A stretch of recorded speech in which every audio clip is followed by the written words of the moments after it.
Study IQ IAS, अब तैयारी हुई अफोर्डेबल। नमस्कार दोस्तों, स्वागत है आप सभी का स्टडी IQ में। मैं हूं आपका दोस्त राहुल सायगांवकर। दोस्तों, हम लोग हमेशा चर्चा करते हैं क्लाइमेट चेंज की, ग्लोबल वार्मिंग की। I'm क्वाइट श्योर कि आपने भी हमेशा सोचा होगा कि सर इतनी ज्यादा डिस्कशन चलती है क्लाइमेट चेंज, ग्लोबल वार्मिंग की, क्या कोई इसका शॉर्टकट सॉल्यूशन है क्या? क्योंकि हम लोग हमेशा बात करते हैं, स्मार्ट वर्क करते हैं, let's try to find out innovative solutions. तो क्या क्लाइमेट चेंज, ग्लोबल वार्मिंग के लिए भी कोई इनोवेटिव सॉल्यूशन है क्या? साइंटिस्ट भी इसी में लगे हुए हैं। साइंटिस्ट ने कई सारे नए आइडियाज निकाली है जहां पे they talk about Jio engineering. Geo engineering मतलब देखिए, ग्लोबल वार्मिंग की प्रॉब्लम क्यों हो रही है? कार्बन डाइऑक्साइड गैस ज्यादा हो चुकी है, यानी कि ग्रीन हाउस गैसेस ज्यादा हो चुके हैं, जिसकी वजह से आपका अर्थ का एवरेज टेम्परेचर बढ़ रहा है। अब अर्थ का एवरेज टेम्परेचर कैसे बढ़ेगा? क्योंकि सोलर इनकमिंग रेडिएशन है। तो इन्होंने सोचा, क्या हम लोग इनकमिंग सोलर रेडिएशन जो है उसको कम कर सकते हैं क्या? क्या जो आउटगोइंग सोलर रेडिएशन है, क्या हम लोग उसको बढ़ा सकते हैं क्या, जिससे कि हम लोग ग्लोबल टेम्परेचर कम करें? बिल्कुल सोचा। आज हम लोग इसी आइडिया के बारे में चर्चा करने वाले। तो काफी दिलचस्प डिस्कशन होने वाली है, जहां पे हम लोग एक सवाल उठाने वाले हैं। इनफैक्ट यहां पे मुझे सवाल बनाने की भी जरूरत नहीं पड़ी। This was a very interesting agenda of the World Economic Forum, जहां पे इन्होंने एक सवाल पूछा, could solar geo engineering be the answer to slowing the global warming problem? अब ये आपके लिए भी सवाल है, यही simply, could this be the solution?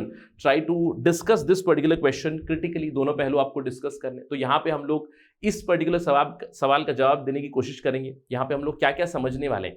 समझने वाले हैं जियो इंजीनियरिंग के बारे में, सोलार जियो इंजीनियरिंग क्या है इसके बारे में समझेंगे, और क्या ये सोलार जियो इंजीनियरिंग एक सोल्यूशन है हमारा क्लाइमेट चेंज की प्रॉब्लम का, ग्लोबल वार्मिंग की प्रॉब्लम का? इसके बारे में हमारी डिस्कशन होने वाली है, राइट? सो इस सवाल के प्रति काफी अच्छा कंटेंट मिलेगा। In fact will conclude also here, will talk about a research paper. हम लोग यहाँ पे एक रिसर्च पेपर की बात करने वाले हैं, जहां पे सोलार जियो इंजीनियरिंग मॉडल्स को स्टडी किया गया और उसके प्रति कुछ डेटा मिला है। इसी के ऊपर हमारी चर्चा चलने वाली, right? To get that information बने रहिएगा मेरे साथ। चलिए शुरुआत करते हैं, लेकिन उससे पहले आपको ध्यान रखना है कि स्टडी IQ का batch 6 is closing very very soon. Symbolically, batch 6 is closing on 6th of October 2022। तो ये आपके लिए एक आखिरी मौका है जहां पे आप हमारे फाउंडेशन बैच लाइव में एनरोल कर सकते हैं। अब जानते हैं कि foundation batch live is a one stop solution for all your UPSC civil services needs, prelims, mains, even personality test. पर्सनालिटी टेस्ट में आपकी पर्सनालिटी को इवॉल्व करने के लिए you have 1-to-1 mentorship, group mentorship का प्रोग्राम अवेलेबल है। ज्ञानवाणी सेशन से जहां पे आप इंटरेक्ट कर सकते हो with retired bureaucrats, serving bureaucrats. इसी पर्टिकुलर फाउंडेशन बैच में आपको टेस्ट सीरीज भी मिल जाएगी, everything included at a cost of 18,999। आपको केवल एक काम करना है, you have to use my code Rahul live whenever you check out. Website हो या फिर ऐप हो, हमारा ऐप है गूगल प्ले स्टोर पे, जहां पे आप जा सकते हो। ऐप डाउनलोड कीजिएगा, जब भी चेकआउट की बारी आए ये कोड इस्तेमाल कीजिएगा, price will come down to 18,999। और ध्यान रखिएगा, अगले कुछ दिन 24 महीने की वैलिडिटी भी अवेलेबल है आपके लिए। यानी कि अगर आप 2023 के लिए हो, 2024 के लिए तैयारी कर रहे हैं, this is ideal scenario for you. Do not miss out on this opportunity, limited number of seats है, राइट?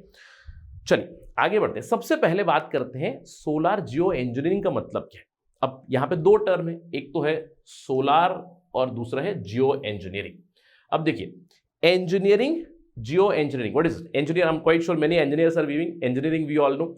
जियो इंजीनियरिंग क्या होता है कि अर्थ बेस्ड इंजीनियरिंग, अर्थ से रिलेटेड इंजीनियरिंग, राइट? अब यहां पे सोलार जियो इंजीनियरिंग क्या होती है? मैंने आपको बताया कि क्लाइमेट चेंज और ग्लोबल वार्मिंग की प्रॉब्लम हम सभी के साथ चल रही है, हम सब लोग उसका परिणाम भुगत रहे हैं। अब ग्लोबल वार्मिंग का मतलब क्या है? अर्थ का ग्लोबल एवरेज टेम्परेचर धीरे धीरे इंक्रीज हो रहा है, और हम लोग चाहते हैं पेरिस क्लाइमेट एग्रीमेंट के तहत कि 1900 का जो लेवल टेम्परेचर था, ग्लोबल एवरेज टेम्परेचर, उससे 2 डिग्री सेल्सियस ना बढ़े। 1.5 डिग्री हमारा टारगेट भी बना चुके हैं, 1.5 से 2 डिग्री उससे ज्यादा ना बढ़े, ये हमारा टारगेट है, ठीक है? अब सवाल ये उठता है कि अर्थ का ग्लोबल एवरेज टेम्परेचर बढ़ क्यों रहा है? हम लोग जानते हैं the reason is greenhouse gases, लेकिन साइंटिस्ट ने सोचा, क्या हम लोग सोलार जियो इंजीनियरिंग का सोल्यूशन ढूंढ निकाल सकते हैं? अब क्या है ये सोलार जियो इंजीनियरिंग? मैंने आपको बताया कि हमारी इनकमिंग रेडिएशन कहां से आ रही है। देखिए, sun is the only source of energy for us. तो ये सन है, पार्डन माय ड्राइंग। तो सन से हमें सोलर एनर्जी आ रही है, और ये हमारा अर्थ है, ठीक है? ये हमारा अर्थ है। अब अर्थ पे let us imagine this is the ground level या फिर टेरेस्ट्रियल लेवल, ठीक है? तो सोलार इनकमिंग रेडिएशन है। इनकमिंग रेडिएशन क्या होती है? शॉर्ट वेव रेडिएशन होती है। समझ लीजिए X amount is coming to earth, और हम लोग जानते हैं अर्थ का हीट बजट कैसे होता है। अगर एक्स अमाउंट आ रही है तो अर्थ अब्सॉर्ब से वाई अमाउंट, प्लांट्स हो गए, एनिमल्स हो गए, यूटिलाइजेशन के लिए वाई अमाउंट अब्सॉर्ब करेंगे और बाकी जेड अमाउंट चला जाएगा। तो बेसिकली हमारा अर्थ बजट क्या हो जाएगा? X is equal to Y plus Z, right. तो साइंटिस्ट ने सोचा कि अगर ग्रीन हाउस गैस एमिशन की वजह से हमारा ग्लोबल टेम्परेचर बढ़ रहा है तो क्यों ना हम लोग इस इनकमिंग सोलर रेडिएशन के साथ और जो आउटगोइंग सोलर रेडिएशन है इसके साथ क्यों ना छेड़खानी करें, कि इनकमिंग सोलर रेडिएशन अगर हम लोग कम करेंगे और आउटगोइंग सोलर रेडिएशन अगर हम लोग बढ़ाएंगे तो फिर भी हम लोग ग्लोबल टेम्परेचर मेंटेन कर सकते हैं। यही फिनोमेना है, ये जो बेसिक आइडिया मैंने आपको बताई कि इनकमिंग सोलर रेडिएशन के साथ और आउटगोइंग सोलर रेडिएशन के साथ जो छेड़खानी करेंगे, that is basically solar geo engineering. Clear? अब ये कैसे करते हैं? Let's try to understand how exactly do we do it.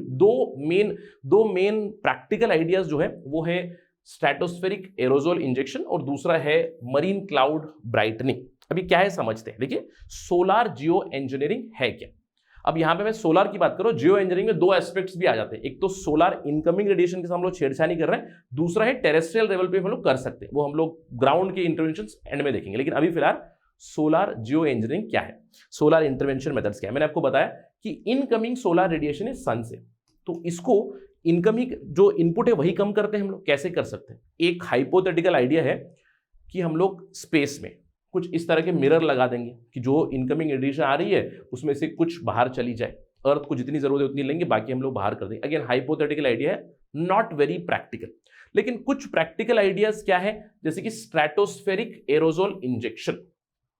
अब ये क्यों है? ये मिमिक करते हैं वॉल्केनो को। आपने देखा होगा जब भी एक वॉल्केनो बर्स्ट आउट होता है तो बहुत सारा ऐश निकलता है, बहुत सारे मटेरियल निकलते हैं और उस मटेरियल में आपको सल्फर बेस्ड कंपाउंड्स भी बहुत ज्यादा मिलते हैं।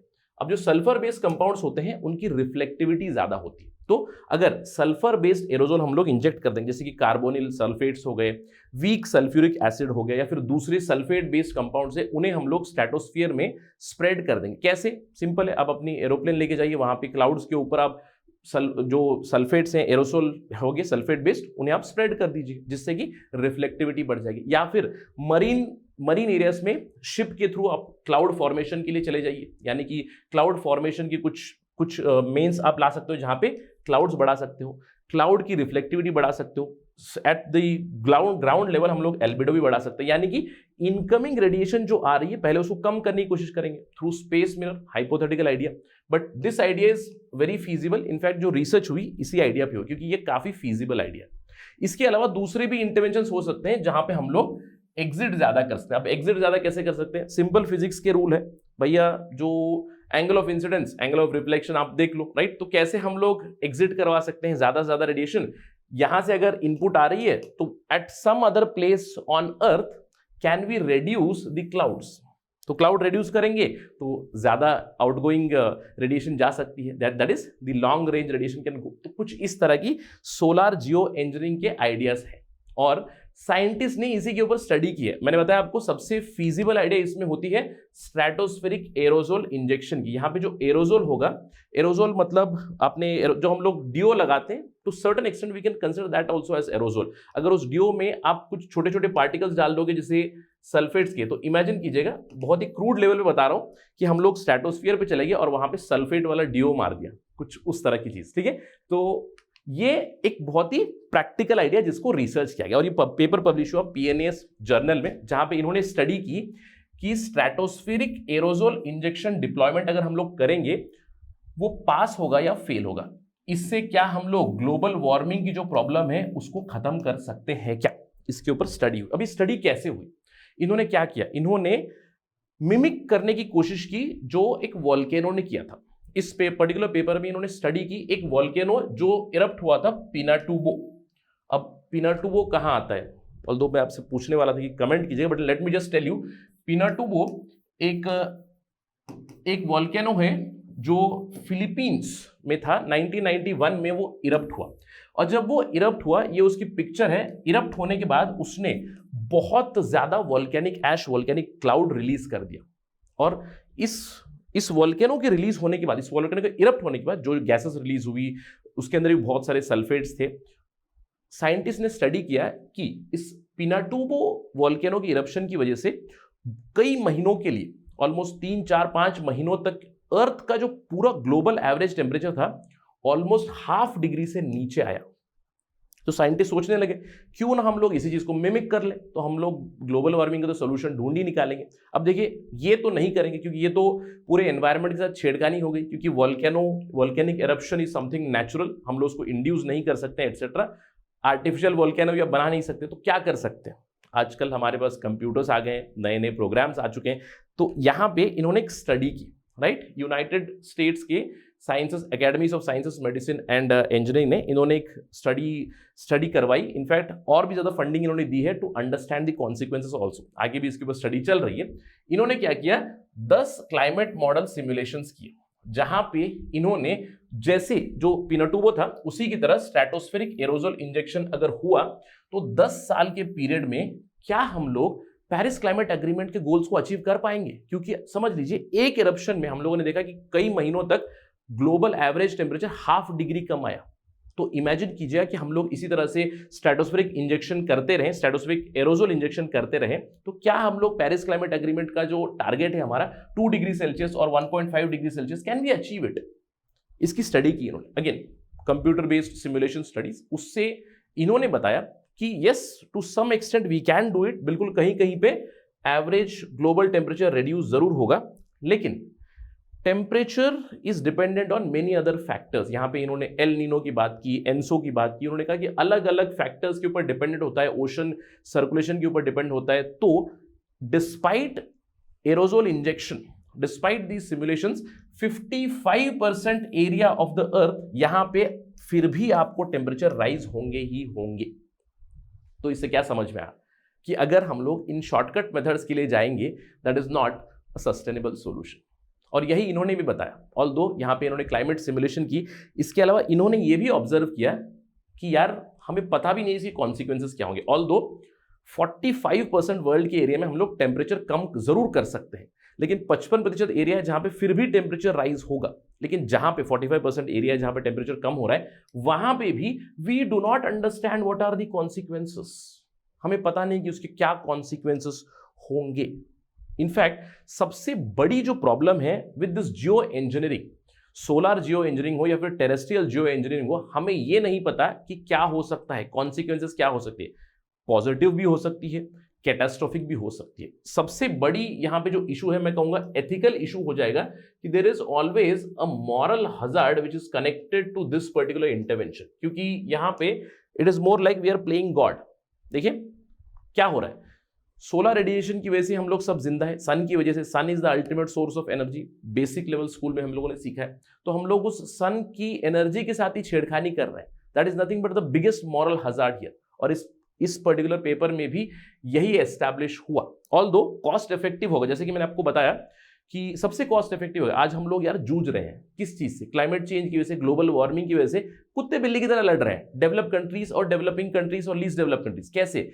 डेवलपिंग और लीस्ट डेवलप कंट्रीज कहते हैं कि आप जिम्मेवार हो, आप पैसा दो, क्लाइमेट फाइनेंस। डेवलप कंट्रीज देने के लिए तैयार नहीं है। डेवलपिंग और लीस्ट डेवलप कंट्रीज कहते हैं कि आप जिम्मेवार हो, आप हमें टेक्नोलॉजी दीजिए, वो देने के लिए तैयार नहीं। तो ये लड़ाई चल रही है। अब ये लोग इसलिए सोच रहे थे कि अगर हम लोग स्ट्रेटोस्फेरिक एरोजोल इंजेक्शन कर देंगे, काफी कॉस्ट इफेक्टिव सोल्यूशन हो जाएगा। आपको करना क्या है, एक आपको एयरक्राफ्ट लेनी है, या फिर अलग अलग देशों में अगर आप इंटरवेंशन करना चाहते हो, आपकी एयरक्राफ्ट लेकर जाइएगा, वहां पे आप एरोजोल इंजेक्शन कर दीजिएगा। But we do not know what will happen. बहुत बड़ी प्रॉब्लम। इसके अलावा इसी पेपर में इन्होंने ये भी एक्सेप्ट किया कि हम इस चीज को एडवोकेट नहीं कर रहे हैं, राइट। अगेन इसके ऊपर और भी रिसर्च करने की जरूरत है। Academies of sciences engineering medicine US की जो है, उन्होंने फंडिंग दी है कि इसके कॉन्सिक्वेंसेस को स्टडी करे, यानी कि इसको कंप्लीटली रिजेक्ट भी नहीं किया है, एडवोकेट भी नहीं कर रहे हैं। इनफैक्ट अगर कोई देश इस चीज को करने की कोशिश करे तो वहां पे रेगुलेशन की बहुत ज्यादा जरूरत है, ये भी हाईलाइट किया गया। इसके अलावा इन्होंने बताया fundamental to reduce the problems of climate change and global warming is to reduce emissions. यही इन्होंने सॉल्यूशन बताया कि आपको एमिशन को रिड्यूस करना है। आप एमिशन रिड्यूस करोगे, वही आपका अल्टीमेट सॉल्यूशन बनेगा। इनफैक्ट जियो इंजीनियरिंग की जब हम लोग बात करें, इस पूरे डिस्कशन से क्या निष्कर्ष निकलता है कि इन्होंने बताया कि जो सोलर रेडिएशन की मैनेजमेंट है, this is solar geo engineering, this solution can have certain consequences, लेकिन एक दूसरा भी होता है जियो इंजीनियरिंग की मेथड है कि टेरेस्ट्रियल लेवल पे आप कुछ करोगे, जैसे कि फॉरेस्टेशन कीजिएगा, this is much better solution. या फिर जो कार्बन ऑलरेडी है उसको कैप्चर कीजिएगा, उसको सिक्वेस्टर कीजिएगा, स्टोर कीजिएगा, इस्तेमाल कीजिएगा, ओशन आयन फर्टिलाइजेशन के लिए आ सकते हैं, इसके ऊपर भी रिसर्च चल रही है। सो अल्टीमेट कंक्लूजन क्या है? अल्टीमेट कंक्लूजन क्या है कि हम लोग इन शॉर्टकट मेथड्स पे रिलाई नहीं कर सकते कि आप रिफ्लेक्टिव एरोजोल्स इस्तेमाल करें, स्पेस बेस्ड आप कुछ मिरर्स बनाए, ये सस्टेनेबल सॉल्यूशन नहीं है। What is the sustainable solution? Perhaps a mixture, हम लोग एक मिक्सचर इस्तेमाल कर सकते हैं, जैसे कि इस चीज को as an emergency clause use कर सकते हैं शायद आगे चल के, बट अभी फिलहाल तो एडवोकेट नहीं कर रहे हैं क्योंकि हमें कॉन्सिक्वेंसेस भी पता नहीं। द बेस्ट सोल्यूशन क्या है? बेस्ट सोल्यूशन इज यार फॉरेस्ट बढ़ाइए, कार्बन डाइऑक्साइड की मात्रा कम कीजिएगा, जो भी कार्बन डाइऑक्साइड उसको कैप्चर कीजिएगा। सो I would say a better solution would be terrestrial solutions, यानी कि carbon dioxide removal, carbon dioxide capture, afforestation is a better intervention rather than solar based Jio engineering. यही हमारे डिस्कशन का conclusion भी है। In fact मैंने आपको बताया कि United states academy on science engineering medicine, इन्होंने फंड भी किया, इन्होंने फंडिंग भी दी है कि इसकी कॉन्सिक्वेंसेस को स्टडी करने के लिए। तो अभी भी प्रोजेक्ट चल रहा है, स्टडी कर रहे हैं। लेट अस होप कि what ever solution comes will discuss that. अगर अच्छी सोल्यूशन आई तो सभी के लिए मददगार रहेगा, बट अगेन इसकी success rate would be rather lower. अगर इस चीज़ के ऊपर कोई डेवलपमेंट आएगी, कोई डिस्कशन होगी, कोई न्यूज़ आएगी, तो हम लोग ज़रूर डिस्कस करेंगे on study IQ। I hope कि आपको उस सवाल का जवाब मिल चुका है। जियो इंजीनियरिंग का मतलब क्या है? अर्थ बेस्ड इंजीनियरिंग करनी है। सोलार जियो इंजीनियरिंग मतलब सोलार रेडिएशन के साथ खिलवाड़ करनी है। वही टेरेस्ट्रियल जियो इंजीनियरिंग मतलब ये चीज़ें करनी है आपको टेरेस्ट्रियल लेवल पे, यानी कि आपके एटमॉस्फेयर में ट्रोपोस्फियर लेवल पे आप अपनी कार्बन डाइऑक्साइड की रिमूवल करोगे, ओशन आयन फर्टिलाइजेशन, जिससे फिर से ओशन में कार्बन आप कैप्चर कर सकते हो। ये सारी सॉल्यूशंस है terrestrial Jio engineering. I hope things have cleared for you, right? That is it right now in this particular discussion. और आप जानते हैं कि अगर आपको ये डिस्कशन पसंद आए, you can always follow me on my social media handle. अगर आपको कोई डाउट है, कोई सवाल है, कोई सजेशन है, feedback, complain, you can always message me on Instagram. I do respond on Saturdays and Sundays. Thank you for watching this video. जय हिंद। स्टडी IQ IAS, अब तैयारी हुई अफोर्डेबल।